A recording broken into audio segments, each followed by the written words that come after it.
Kibe anafaa vurutwe aletwe hapa. In fact, yes mzee. Kibe sasa is not a normal human being anymore. Oh, alichizi. Amegoroka. Alilamba ile koko. Amegoroka mzee.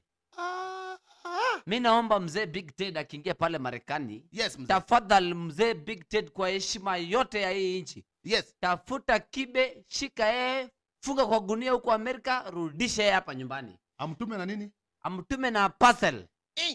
DHL aweke kwa DHL kwa sababu huyo hata hana akili ya kukaa kwa gari kwa ndege. Asikae kwa ndege Kwa sababu anaanza kuongea eti Jalango umeanguka utarudi kwa media. Wewe ndio wenzako wakishinda kama wewe ilikushinda manake Kibe unajua aliwahi kusimama huko mbunge huko Lang'ata alipata kura moja yake tu hata girlfriend alimbwaga. Alimpiga Alemieshan. Sawa mzee?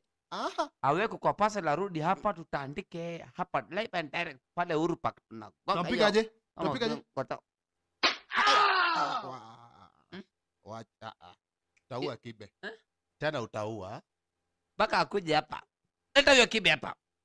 Kibe wewe uko na machungu na nini? Mara amesema sijui bahati, sijui nini. Halo, Kibe wewe uko chini. Hii vita iko hapa. Uko mzee. Tafadhali. Uko chini mzee Kibe uko. You are gone, forgotten. Kaa huko, tafuta kazi hata kama ni ya kumop kwa hospitali.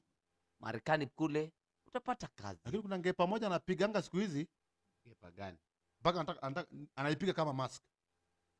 Anaiteremsha kama unajua wale hata watu wa miwani watu wa miwani tafadhali kama kuna mtu anauza miwani pahali karibu na Kibe mpelekee pea 6. Nitamnunulia ndio change hiki Monday Tuesday. Anavaa zile moja zinakaa kama za zile Sokoje. Apiga moja ya Sokoje. Unajua Sokoje ni gani? Ile nakangani kama inalipuka. Ile moja mbaya.